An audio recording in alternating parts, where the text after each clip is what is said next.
তাকে যারা ধর্ষণ এবং খুন করেছিলেন তাদের সাজা হওয়ার সম্ভাবনা খুবই কম।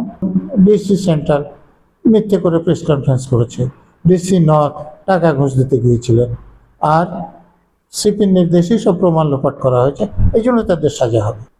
সামান্যতম সন্দেহ থাকলে দোষীর সাজা হবে না। একটা জায়গায় কিছু প্রমাণ পাওয়া যেতে পারে। ফের খুলল অভয় ফাইল এবং সন্দীপ ঘোষের বিরুদ্ধে বিচার প্রক্রিয়া শুরু হবার ছাড়পত্র দিলেন মুখ্যমন্ত্রী শুভেন্দু অধিকারী।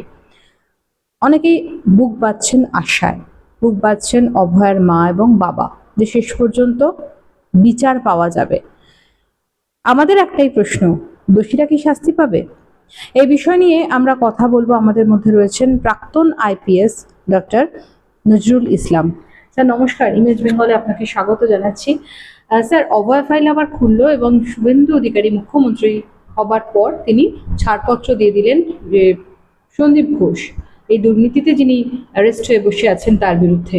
ওখানে দুটো মামলা হয়েছিল, একটা হচ্ছে অভয়কে ধর্ষণ খুনের মামলা, আর একটা হচ্ছে আরজিকর মেডিকেল কলেজ হসপিটালে দুর্নীতির মামলা। এই ছাড়পত্র যেটা বলছেন তার মানে স্যাংশন, মানে কোনো সরকারি কর্মচারীর বিরুদ্ধে মামলা করতে গেলে সেই অপরাধ যদি তিনি সরকারি পদে সাহায্য নিয়ে করে থাকেন তাহলে সরকারের অনুমোদন নিতে হয়। তো দুর্নীতি মামলায় সিবিআই চার্জশিট দিয়েছিল, তো আদালত এই চার্জশিটটা গ্রাহ্য করতে পারবে যখন এই স্যাংশন মিলবে। সেই স্যাংশনটা পাওয়া গেল, অর্থাৎ দুর্নীতির মামলা তার বিচার হবে। এটা অভয়কে ধর্ষণ খুনের মামলায় নয়, কিন্তু ধর্ষণ খুনের মামলায় প্রিন্সিপালের বিরুদ্ধে কোনো চার্জশিট জমা দেয়নি সিবিআই। স্থানীয় থানার ওসিকেও অ্যারেস্ট করেছিলেন তার সঙ্গে, তাদের বিরুদ্ধে কোনো চার্জশিট জমা দেয়নি। আচ্ছা, তাহলে স্যার আমাদের যেটা মূল প্রশ্ন যে দোষীরা কি তাহলে শাস্তি পাবে অভয় নৃশংস খুন এবং ধর্ষণের জন্য? দেখুন, যে পুলিশ অফিসাররা অলরেডি জানেন 3 জনকে সাসপেন্ড করা হয়েছে, তারা যেহেতু কিছু নিয়ম বিরুদ্ধ কাজ করেছিলেন বেআইনি, তার জন্য তাদের সাজা হতে পারে। কিন্তু এই মামলাটার যে সাক্ষী প্রমাণ তখন লোপাট হয়ে গেছে, এখন খুব কম সাক্ষ্য প্রমাণই খুঁজে পাবেন নতুন করে। ফলে তাকে যারা ধর্ষণ এবং খুন করেছিলেন তাদের সাজা হওয়ার সম্ভাবনা খুবই কম। একদম না আমি বলবো না, কিন্তু সম্ভাবনা খুবই কম। কেন স্যার আপনি এই কথা বলছেন যে 3 জন পুলিশ অফিসার, 3 জন আইপিএস কে সাসপেন্ড করা হলো, তো সেই সময় পুরো যে ঘটনা, সেই ঘটনাগুলো সম্পর্কে তারাও তো অবহিত, তাহলে তাদের কাছে গিয়ে কি এই বিষয়ে সূত্র পাওয়া যাবে? তারা কি যে আমরা প্রমাণ লোপাট করেছি সেটা কোর্টে গিয়ে বলবে? তারা নিজেদেরকে নির্দোষ প্রমাণ করার চেষ্টা করবে, সেটা না করতে পারলে তাদের সাজা হবে। আমি তো বলছি যে তাদের সাজা হওয়ার খুব সম্ভাবনা আছে। যেমন ডিসি সেন্ট্রাল মিথ্যে করে প্রেস কনফারেন্স করেছে, ডিসি নর্থ টাকা ঘুষ দিতে গিয়েছিলেন, আর সিপির নির্দেশেই সব প্রমাণ লোপাট করা হয়েছে, এই জন্য তাদের সাজা হবে। কিন্তু কোনো দোষীকে সাজা দিতে গেলে প্রথমত দোষী জানতে হবে, তারপরে তার বিরুদ্ধে যে দোষ প্রমাণ করতে হবে কোর্টে। আমি তো আবারও বলছি, বিয়ন্ড এনি রিজনেবল ডাউট, সামান্যতম সন্দেহ থাকলে দোষীর সাজা হবে না। তো তাহলে এখন নতুন করে তদন্ত করে যে সঞ্জয় ছাড়া অন্য যারা দোষী আছেন তাদেরকে বের করে তাদের বিরুদ্ধে প্রমাণ জোগাড় করে তাদেরকে সাজা দেয়া খুব শক্ত কাজ। আমি অসম্ভব বলছি না, খুব শক্ত। আমরা কয়েকদিন আগে দেখেছি যে প্রাক্তন জাস্টিস অভিজিৎ গঙ্গোপাধ্যায় তিনি আরজিকর হাসপাতালে গিয়েছিলেন এবং আরজিকর হাসপাতালে গিয়ে তিনি ভিতরটা অনেকগুলো জায়গা খতিয়ে দেখেছেন এবং একটি সিঁড়ি খুঁজে পেয়েছিলেন, যে সিঁড়ি দিয়ে সম্ভবত তারা অনুমান করেছিলেন যে অভয়ের দেহ নাকি নামানো হয়েছিল, এবং সম্ভবত তার একটা ভিডিও ছিল একজন নার্সের মোবাইলে, সেটাও ডিলিট করা হয়েছে। তার পাশাপাশি একটা ঘরের কথা উল্লেখ করা হয়েছে, যেই ঘরের ভিতরে রক্তমাখা ব্লেড এবং রক্তমাখা গ্লাভস নাকি পড়েছিল, সেই ঘরটা এখনো পর্যন্ত সিল করা রয়েছে। তো এই যে নতুন নতুন ক্লুগুলি আসছে। আপনি যে ঘরটা বলছেন 8তলা একটা ঘরের কথা, সে ঘরে সিবিআইকে জানানো হয়েছিল যে কিছু প্রমাণ ওখানে পাওয়া যেতে পারে। সিবিআই লোকেরা কিন্তু নিজেদেরকে সিল করেনি, আপনারা যেটা বলছেন। তারা যারা খবর দিয়েছিল তাদেরকে ঘরটা বন্ধ রাখতে বলেছিল। এরপরে যখন তারা কলেজ কর্তৃপক্ষের পক্ষ থেকে বলা হয় যে আমরা ঘরটা খুলতে পারি কিনা, তখন সিবিআই বলে যে আমরা তো ঘর বন্ধ করিনি, তো আমরা কেন অনুমতি দেব, তারা দেয়নি। তারপরে আপনি যেটা বলছেন সেটা যদি সত্যি হয় তাহলে এটুকু হবে যে ওই ঘরটা হয়তো তারা এখনো খোলেনি। সিবিআইয়ের এই কাজের কোনো যুক্তি পাওয়া যায় না যে একটা জায়গায় কিছু প্রমাণ পাওয়া যাতে পারে বা যাবে এরকম বলছে কোনো লোক। তা আমি সেই ঘরটা পরীক্ষা করে কেন দেখবো না? হতে পারে যে কোনো প্রমাণই পাওয়া গেল না। এইটা খুব সন্দেহজনক ব্যাপার।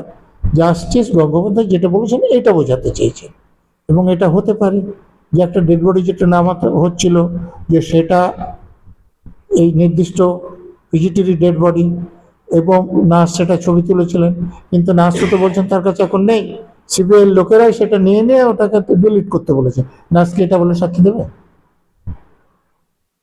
নার্স যদি সাক্ষী না দেয়, আপনাকে খেয়াল রাখতে হবে যে জাস্টিস গঙ্গোপাধ্যায় এখন একটা শাসক দলের এমপি,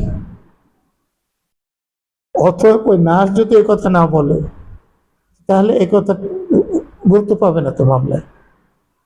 কিন্তু ঘটনার দিন আমরা এরকমও দেখেছিলাম যে মমতা বন্দ্যোপাধ্যায় নিজে স্বীকার করেছিলেন রাত 2টো পর্যন্ত বিনীত গোয়েলের সঙ্গে কথা বলেছি। তো এই যে কথাবার্তার যে হোয়াটসঅ্যাপে, হ্যাঁ, তাতে প্রমাণ হবে যে মমতা ব্যানার্জি রেগুলার কাজ করেছেন। উনি হোম সেক্রেটারির অধীনে পুলিশ কমিশনার কাজ করেন, ওনার কিছু জানার থাকলে হোম সেক্রেটারির মাধ্যমে জানতে হবে। কমিশনারও কিছু জানাতে হলে হোম সেক্রেটারির মাধ্যমে জানাতে হবে। পুলিশ মন্ত্রী সরাসরি কমিশনারের সঙ্গে কথা বলছেন, এটা রেগুলার কাজ না। এবং উনি যদি প্রমাণ লোপাটের কথা না বলতেন তাহলে রাত 2টো পর্যন্ত তার কমিশনারের সঙ্গে কথা বলার কোনো দরকারই ছিল না। কিন্তু স্যার আপনি একজন প্রাক্তন আইপিএস অফিসার হিসেবে এই যে অভয়ার কাণ্ড, সেটা প্রথম দিন থেকে আপনি এটা নিয়ে অনেক কথা, অনেক বিষয় সামনে এনেছেন আমাদের। তো আপনাকে আমি শেষ পর্যন্ত জিজ্ঞাসা করবো যে কোনো কি আশা আছে দোষীদের শাস্তি পাওয়ার? আমি তো বলছি আশা কম। এই যে পুলিশ অফিসাররা যে বেআইনি কাজ করেছে তাদের সাজা হতে পারে, কিন্তু দোষীদের সাজা করা এখন এসে এতদিন পরে শক্ত। স্যার তাহলে শেষ পর্যন্ত যেটা আপনাকে প্রশ্ন করব যে আপনি তো এই ধরনের কেস, বিভিন্ন ধরনের রেপ বা মার্ডার বহু বছর ধরে ইনভেস্টিগেশন করে এসেছেন, আপনার কি মনে হয় স্যার যে কোনো আশা আছে যে এই কেসটাতে দোষীরা শাস্তি পাবে? এই কেসটা যেরকম এখন পর্যন্ত কোনো আই উইটনেস পাওয়া যায়নি। এই যে নার্সের ভিডিওর কথা যেটা বলছেন, নার্স যদি সাক্ষী দিতে চায় তাহলে আলাদা কথা, এবং সেখানেও তিনি বলবেন কিনা যে এই ডেড বডিটাই ওই পিজিটির ছিল, সেটা যদি বলতে চায় আলাদা কথা। যদি না বলেন তাহলে কোনো আই উইটনেস নাই। তাহলে কোনো দোষীকে সাজা দিতে হলে ওই মেয়েটির শরীর থেকে যে প্রমাণ সংগ্রহ করা হয়েছিল সেটা সঠিকভাবে যদি হতো, আর যারা দোষী তাদেরকে অ্যারেস্ট করে তাদের শরীর থেকে যদি প্রমাণ পাওয়া যেত তাহলে তাদের সাজা হতো। তো এতদিন পরে মেয়েটির শরীর থেকে তো প্রমাণগুলো যথাযথ সংগ্রহ করা হয়নি, সেটা আপনারা আগেই জানেন। আর আসামিদের যাদের ধরাই হয়নি তাদের শরীর পরীক্ষা করে এখন কিছু পাওয়া যাবে না, তাহলে কোর্টে তাদের সাজা কিসের ভিত্তিতে হবে? মৌখিক সাক্ষী নাই, ফরেন্সিক এভিডেন্স নাই, তাহলে সাজা হওয়ার সম্ভাবনা খুব কম। আমি এই জন্য বলছি, হাওয়াই বলছি না। আমি কোর্টে একজন লোকের যে সাজা হয়, আবারও বলছি, সন্দেহাতীতভাবে প্রমাণ করতে হয় যে তিনিই অপরাধটা করেছেন। সেটা না করতে পারলে দোষীর সাজা হয় না। কিন্তু আপনি যেটা বললেন একদমই ঠিক কথা যে হওয়ার সম্ভাবনা খুবই কম, কিন্তু অসম্ভব নয় এ কথা বলছি না।